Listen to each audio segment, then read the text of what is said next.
Now, it's the Sports Extra. Having Cheryl Miller on our team was a new frontier for women's basketball. She's faster than all your guards, and she plays at the rim. That's the next evolution of college women's basketball.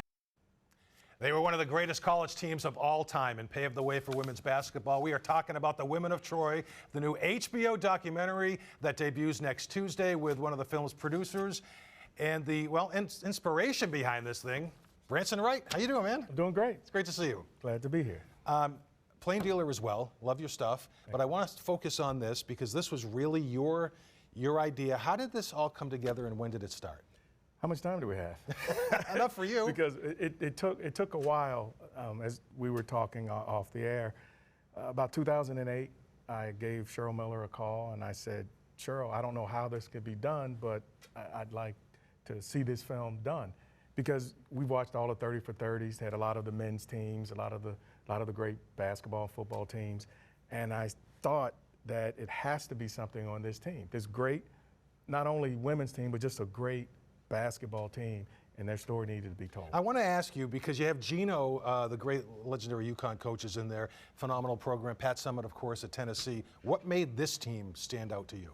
Well, they were the first. Louisiana Tech, let me go back. Louisiana Tech probably was the first, but what happened when the Women of Troy took their crown is that it was a new form of basketball. It was running up and down the court. It was at the athleticism. They were good looking. You know, they had chips on their shoulder, sort of like the early version of the Fab Five. And from what they did there, they changed basketball to where we have the WNBA now. I want to ask you a question here. They're both Hall of Famers. Could you make the case that Cheryl Miller had more of an impact on her game, you know where I'm going with this, than her brother Reggie, as great as he was, had on his game? Reggie had more impact because he played longer. What people forget is that Cheryl was hurt at the age of 22. Now, she's become more of a mythical thing because of she was, done so early, but she had a good impact on the game, but not as much as Reggie because of the longevity.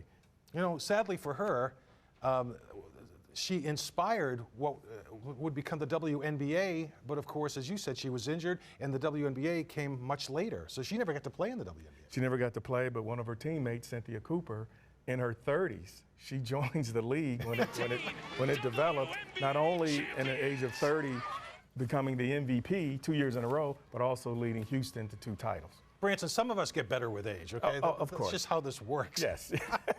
All right, so you get Bill Simmons involved as well. Gary Cohen is another one of your mentors. Yes. Okay, this all comes together. What's it going to be like when you, I know you've seen the product, but when you look at HBO next Tuesday night and knowing the work that went into this thing? Wow, everyone's asked me that question. They said, are you excited? Yes, I'm excited, but it hasn't hit me yet. I think once I see it on the film and think about where we started, thanks to Gary Cohen and believing in the project, Bill Simmons believing in the project, I think it'll hit me then. How do you come up with all of this video? I mean, how much of a task is that to put this together? Well, it costs when you buy some of this footage. You know, you talk to the schools, you talk to the networks, and you have to pay for that footage. And then sometimes you get lucky. You can find film that maybe someone has in their basement and get permission to use it. I want to ask you about Spike Lee. I have just been on a rant the past couple of days. I still can't get my head around this, what the Knicks did to him. This guy has supported that awful franchise for 28 years. He has spent his own money, 300 G's a year on those tickets, and walked through the same door for 28 years, and now they want to change the rules for him. Well, I have to agree with our homeboy, Charles Oakley, who definitely had his issues with Dolan, as you know the incidents he had. But he was on an interview today, and he talked about that the league probably needs to step in. They need to do something by taking this team away from the Dolans and sell it to somebody. Maybe sell it to Spike Lee. And not because Spike Lee is an Oscar winner, a legendary filmmaker, a celebrity. It's more than that. It's the tipping point of a franchise that for decades can't do anything right, has treated former players badly, treated their #1 superstar. They ran this guy off. That was almost impossible to do. I mean, here's the bottom line. the Knicks have been terrible. They are terrible. And here you have a guy that's paid all these years for season tickets. And if he wants to come through this door or that door, I mean, what does it matter? I said chopper him in, whatever it takes. Exactly. I can't believe he wants to go to the games. Right, exactly. You keeping a half eye on the Cavaliers, by the way? I mean, look, Carlin came out and said, look, under JB it feels different. I know that bothers people because it kind of implies they sabotage Beeline. I don't think it's that orchestrated, but I do think they relate better to JB Bickerstaff. Well, we know what type of year it was going to be, that it was going to be a rebuilding year. And JB has done some good things in different stops that he's had. So I think it's a good move, not for Beeline saying that I'm glad he's gone or people should be glad he's gone, but it's a good move that you had this guy on your staff and that he can carry the team forward.